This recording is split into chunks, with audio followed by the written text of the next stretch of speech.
পৃথিবীর ইতিহাসে বিরল এই ঘটনা। রাজপথ থেকে বিচারপতি নাম বলা হয়, অমুককে প্রধান বিচারপতি নিয়োগ করা হোক।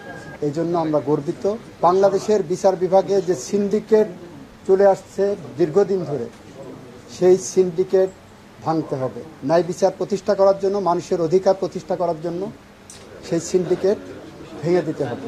সংবর্ধনায় আমি কয়েকটা বিষয় তুলে ধরেছি।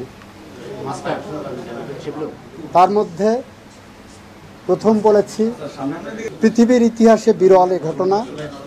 রাজপথ থেকে বিচারপতি নাম বলা হয়, অমুককে প্রধান বিচারপতি নিয়োগ করা হোক। এটা বলেছি যে পৃথিবীর ইতিহাসে বিরল, এই জন্য আমরা গর্বিত এবং ওনাকে সেটা স্মরণ করে দিয়েছি। এই প্রেক্ষাপটে আমি বলেছি, বাংলাদেশের বিচার বিভাগে যে সিন্ডিকেট চলে আসছে দীর্ঘদিন ধরে, সেই সিন্ডিকেট ভাঙতে হবে। ন্যায় বিচার প্রতিষ্ঠা করার জন্য, মানুষের অধিকার প্রতিষ্ঠা করার জন্য সেই সিন্ডিকেট ভেঙে দিতে হবে।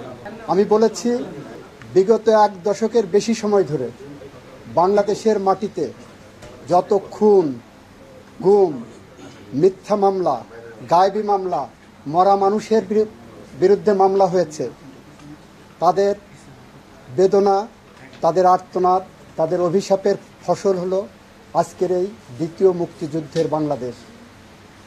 আমি বলেছি, তাদের বোবা কান্না, তাদের অধিকার প্রতিষ্ঠার জন্য বিচার বিভাগকে উন্মুক্ত করে দিতে, যাতে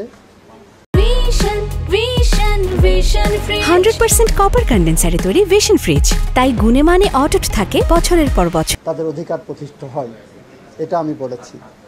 আমি বলেছি, এই বিচার বিভাগ আপনাকে পেয়েছে, আপনি বিচার বিভাগের জন্য প্রমিথিউস হন। আপনার টিমের প্রজ্ঞা, সততা, নিষ্ঠা বাংলাদেশে যে চিত্র অঙ্কন করবে, সেই চিত্র ভ্যান গগ কিংবা পিকাসোর নয়, সৈয়দ রেফাত আহমেদের নেতৃত্বে যে জুডিশিয়ারি হবে, সেই জুডিশিয়ারির অঙ্কিত চিত্র।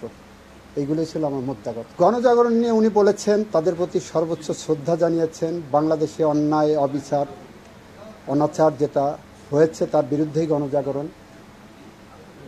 শহীদদের প্রতি শ্রদ্ধা জানিয়েছেন এবং উনি বলেছেন, তাদের যে উদ্দেশ্য, আত্মত্যাগের যে মহৎ উদ্দেশ্য ছিল, সেই লক্ষ্যকে সামনে রেখে বাংলাদেশের বিচার ব্যবস্থাকে জনগণের অধিকার প্রতিষ্ঠার একটি আশ্রয়স্থল হিসেবে উনি গড়ে তুলবেন। উনি বলতে চেয়েছেন যে নিম্ন আদালতের বিচারক, এটা ওপেন বলেছে, আপনার তো লিখেছেনই, আমি যতটুকু বুঝেছি আমার বুঝতে বলি, ওনাদের পাশে আছেন। At the same time this is a warning. পাশে থাকা মানে এই যে আপনি ন্যায় বিচার করেন, অবিচার বা দুর্নীতির দিকে আগাবেন না। বুঝাতে চেয়েছেন আমার কাছে যেটা মনে হচ্ছে, রাজপথে যে গণ অভ্যুত্থানের উপাদান, যে দীর্ঘদিন ধরে অন্যায়কে ন্যায় বলা হয়েছে, তার কারণে তো এই গণ অভ্যুত্থান।